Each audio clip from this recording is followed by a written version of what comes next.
Hey everybody, this is Modern Refugee. Having some coffee with you guys here this morning. Before I head out and tackle some of my errands, I thought I'd have a prep chat with you guys here today. And I guess the first thing that I want to mention is as far as what's going on is we have an actual winter this year, and it's something that we haven't had in several years. The last 2 years we basically didn't even have what I would call a traditional winter, but we've got a foot of snow on the ground. We've had some below zero temperatures. We've had some cold weather, and the old timers always said, you needed a little bit of winter to freeze the ground, that freezing and thawing action that breaks down the natural organic materials that are in the ground. It helps aid decomposition so that, you have more organic material in your gardens, in your fields, and you don't have as many problems with rodents and bugs when you have those hard freezes because, of course, that stuff freezes. So then there's less of a chance that you're going to have some type of problem with either insects or rodents. I remember the old timers talking about that quite a bit.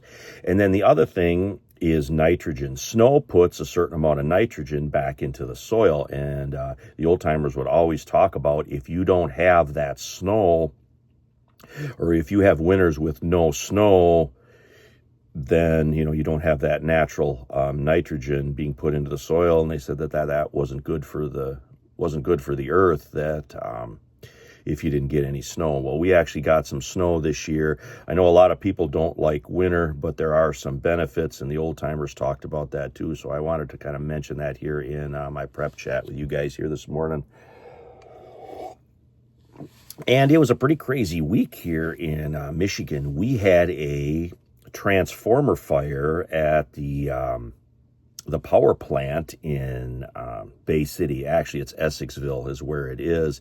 There's a large consumer power operated power plant there, and they had some kind of fire in the transformers. And if you don't know anything about transformers have mineral oil in them, and then that mineral oil caught on fire. There was big plumes of black smoke. It was pretty nasty. All the sort of the local community groups were talking about it, and I wanted to mention it because we had that other transformer accident, crash, whatever, on I-80 out west that happened inside like a tunnel, and it shut down I-80. As far as I know, I-80 is still shut down. Anytime there is some type of catastrophic event that takes place when it comes to dealing with our major infrastructure, communications, electricity, natural gas, propane, fuel distribution, any of those things, the prepper in me perks up and they want to know about that. But because this was extremely close to us, consumers actually put out some kind of press release that said that there weren't going to be any disruptions in electricity, but still, a majority of the electricity in eastern Michigan comes from, all the wind farms we have around here. We don't get any electricity from that. And our electricity either comes from Detroit Edison or it comes from Consumers Energy. So it's either one or the other.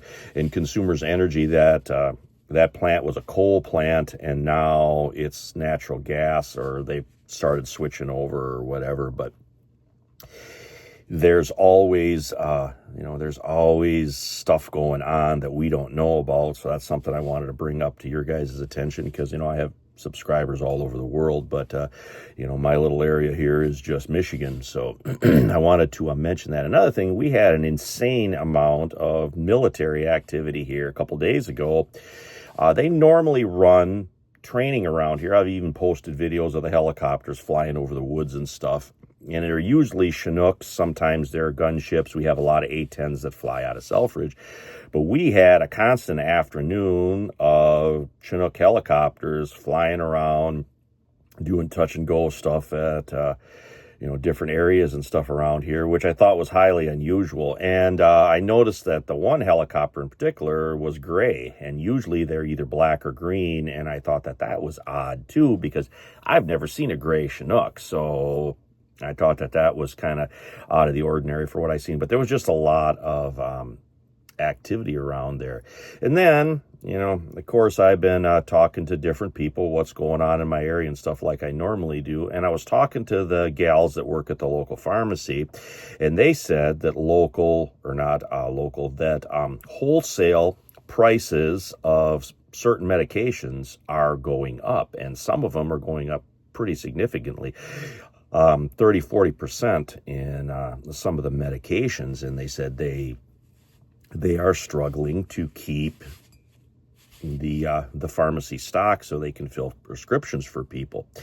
And I think this goes back to just, you know, the supply line issues, you know, all the, you know, pharmaceutical ingredients, that all comes from overseas. And if there's any hiccup in that supply line, whether it's just normal stuff or, you know, it's stuff like, dare I say sabotage, but anything that can take place, you know, I follow a lot of shipping, you know, I've been following shipping for years, and there is just all kinds of stuff going on with shipping. There's ships sinking, and there's ships running aground, and there's undersea cables getting cut, and there's undersea pipelines getting, you know, stuff, you know, ships dragging anchors and cutting this and cutting that. You didn't hear about this stuff 6-7 years ago, you know, so that's always another thing to keep an eye on. But the girls there at the pharmacy said, you know, wholesale prices, a lot of medication is going up of the pharmaceutical stuff, you know, as far as off the shelf, over the counter stuff. They didn't say anything about that. It was all prescription related stuff. So that, of course, that's something that I wanted to pass on to you guys, so you at least know about it. You can kind of figure that into your preparedness plan. But just some things that I wanted to touch base here on this morning, so I can go about and tackle a few things. You know, prepping is always on my mind. You know, every day, I don't want to say every day revolves around preparedness, but there's not a day that goes by that I don't think about preparedness. Another thing I want to throw out there to you guys, I'm considering expanding my channel, maybe get on board with a little tech. You know, if I'm sort of tech illiterate, but I have several family members that told me that they'd help me set up some different tech and stuff so I could expand my channel, do some more videos. I would really like to do a few interviews. I know a lot of people that I don't really talk about here on this channel, but I know a lot of people in the prepper sphere at large, a lot of people that have been doing this a lot longer than I have, especially in the social media space. But I've considered perhaps maybe asking those guys if I can ever get my tech figured out, asking some of those people to come on and maybe do an interview here or there. If you guys would be interested in something like that, you know, put it down in the comments and let me know. But, you know, it's 2025 now. You know, I'm not getting any younger. If I want to get some of this stuff done, I need to start tackling it. But I do a pretty good job of, you know, sharing what I know, sharing what I'm seeing, you know, sharing the different old skills and things that have gotten myself and my family and friends, neighborhoods and community through over the years and decades. But there's always room for growth and improvement. So constant as student. Anyway, this is Modern Refugee. Appreciate all my subscribers out there. Hope you guys always get some information and some entertainment out of my videos. Just trying to make the world a better place here, one video at a time. You guys have a good one.